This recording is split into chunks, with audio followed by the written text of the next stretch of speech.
All right, friends. So today I'm going to cover Astor Piazzola's Libertango. So let's get started. Let's just think about the chords, and then we're going to get on to the rhythm. So I think the rhythm is the most important part of this piece. If you get the rhythm down, it's going to sound good whether you make it like simple or complex. Like you've got to have the rhythm down. So let's first tackle the chords. So we're going to be in A minor. Okay, so I'm going to go through the chords here, kind of do a harmonic analysis because it's kind of cool what he does. So we're in A minor, and then we go here. Okay, this is a B major with an A, so really B dominant, right? B with an A on the bottom. Okay, and then we're going to go here. This is a B half diminished. So we went B dominant, B half diminished, then to A. Okay, and then the next section, we're going to go to like a C major with the G on the bottom. So this bass line is very important. You could also add the A in. Sounds good.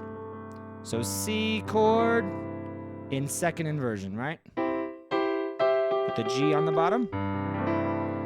And then we're going to go there. Again, this is another B dominant chord, but with F sharp in the bottom. We have this nice walking bass line. Again, B half diminished, but with the F on the bottom. And then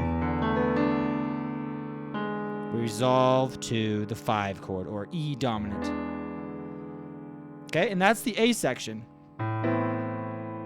Okay, A to B, B half diminished, A, then C with the G on the bottom, B dominant with the F sharp on the bottom, B half diminished with the F on the bottom, 5 chord, then it starts over. Okay, and then the bridge is going to go to here. We're going to do a 2, 5, 1 in D minor. So to start that, we need a 2 chord, which is the E half diminished. All right, E half diminished, it's going to go to A dominant.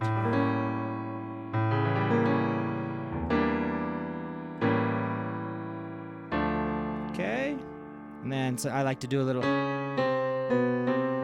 little walking thing in there. And then we're going to do another 2, 5, 1, but in C. So we're going to change that to 2 half diminished. So D half diminished to G to C, and then to E dominant, and then we're back to the beginning. Okay, so that's the first step. Just have the chords down. So set your metronome. Maybe just do whole notes or per measure. 1, 2, 3, 4. 1, 2, 3, 4. All right, it's gonna be 2 measures per chord.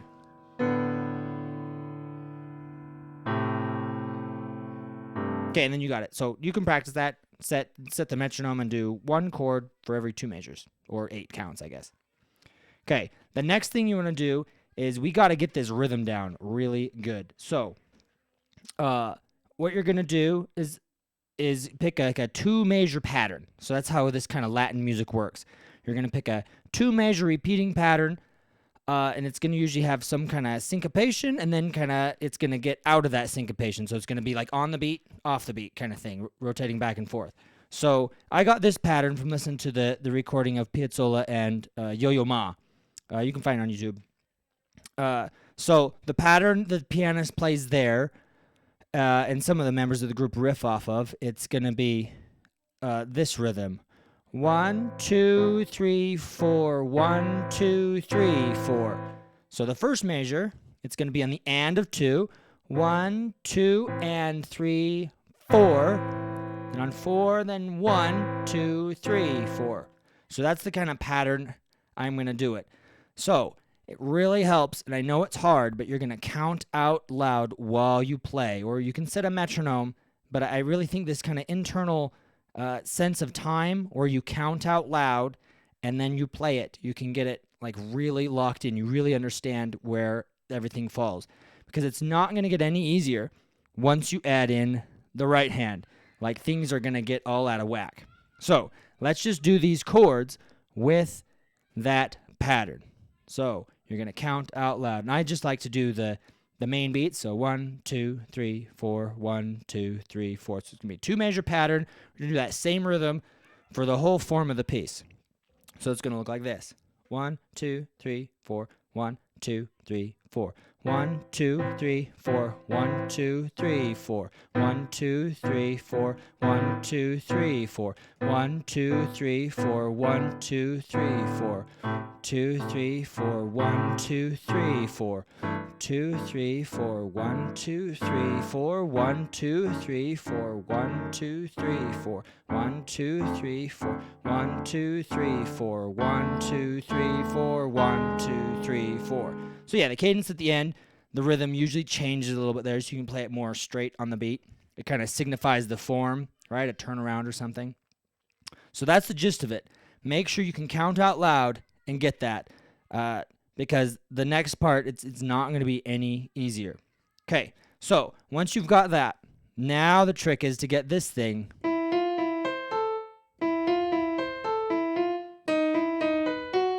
So if you look at it, the melody here, this little ostinato thing is just outlining chords that you already should know. So,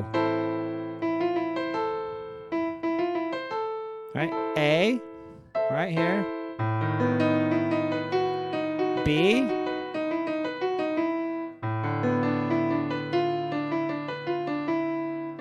B half diminished,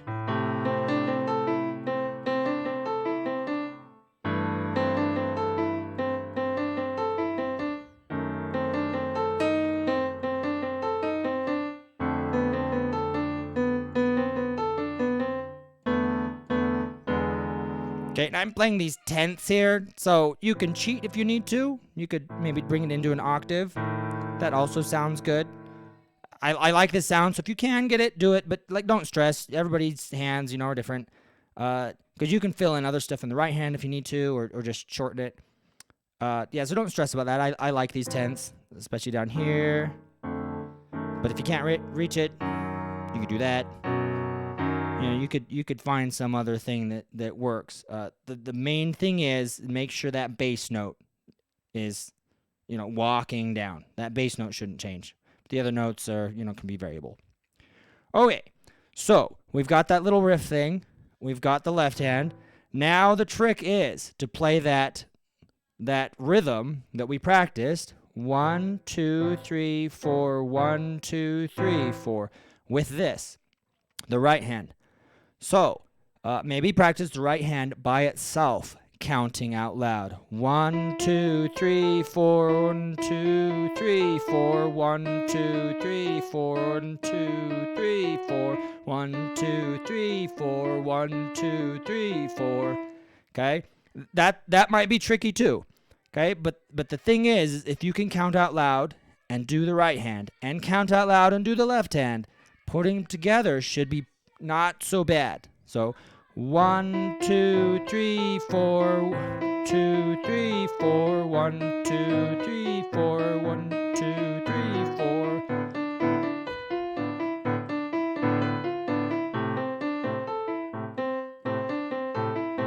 Okay, I cheat a little bit. Sometimes I like to add in the extra quarter note on the second measure. So 1, 2, 3, 4, 1, 2, 3, 4, 1, 2, 3, 4, 1, 2, 3, 4.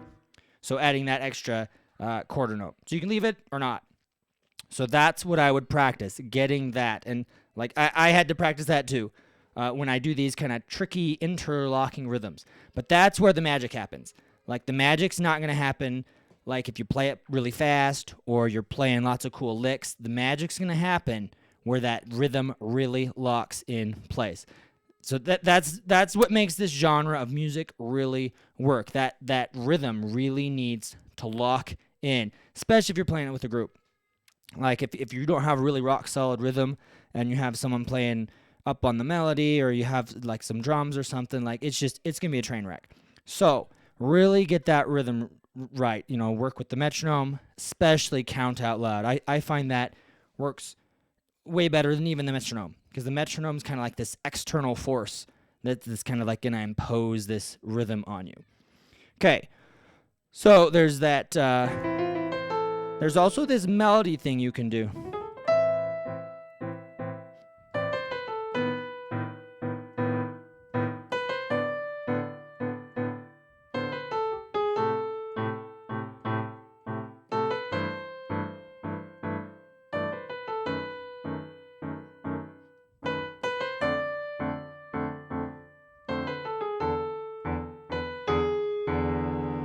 Okay, so that's acceptable there. You could just play that thing here in the left hand and then play that melody in the right hand. Okay, so there's another way of doing it. Another way I like to do, so no melody and not the sostenido. If you're playing with a group or something, you could probably do something kind of like this.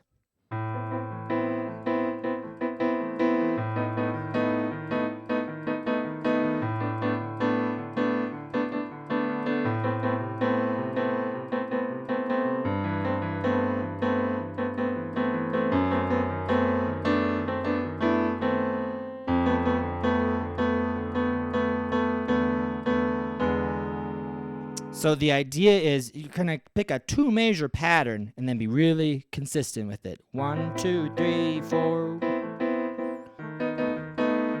Yeah, it's hard to do. So 1, 2, 3, 4, 1, 2, 3, 4, 1, 2, 3, 4, 1, 2, 3, 4, 2, 3, 4, 1, 2, 3, 4, 3, 4, 1, 2, 3, 4. So the thing that's going to make it work is sometimes you're going to be off. Like it's going to be syncopated, and then sometimes it's going to be on. So that's what makes this thing kind of fun. Like it's a little off kilter, then it's on. Little off, then it's on. In these kind of like 2 measure chunks. So that's it. Have some fun with it. That's like the A section. The B section. Let's go through that a little bit. So we go through here.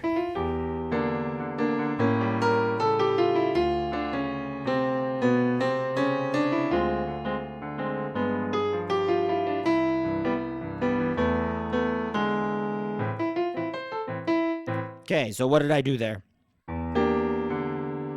So I'm thinking about spacing out these chords and then melody with the pinky.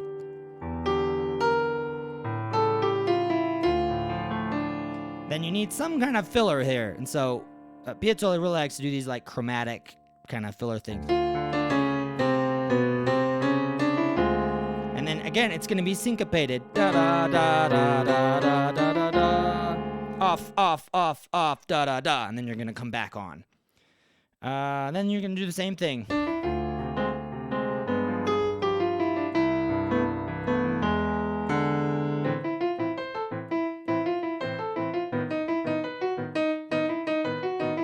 Yeah, it's really fun. Like once it starts to lock together, it's super fun. So I've given you maybe like 6 ways of practicing it. Get that left hand rhythm down. Get those chords down. Get the ostinato pattern in the right hand down. And then count out loud. See if you can get them together. If you have to, maybe write it out on paper. I didn't. But I just find it much more useful. Just count out loud and see if you can figure out how things lock together. Play the melody against that chord pattern there. And then the like just the accompaniment pattern. So it's really fun if you can get someone on the violin. It's not that hard of a tune.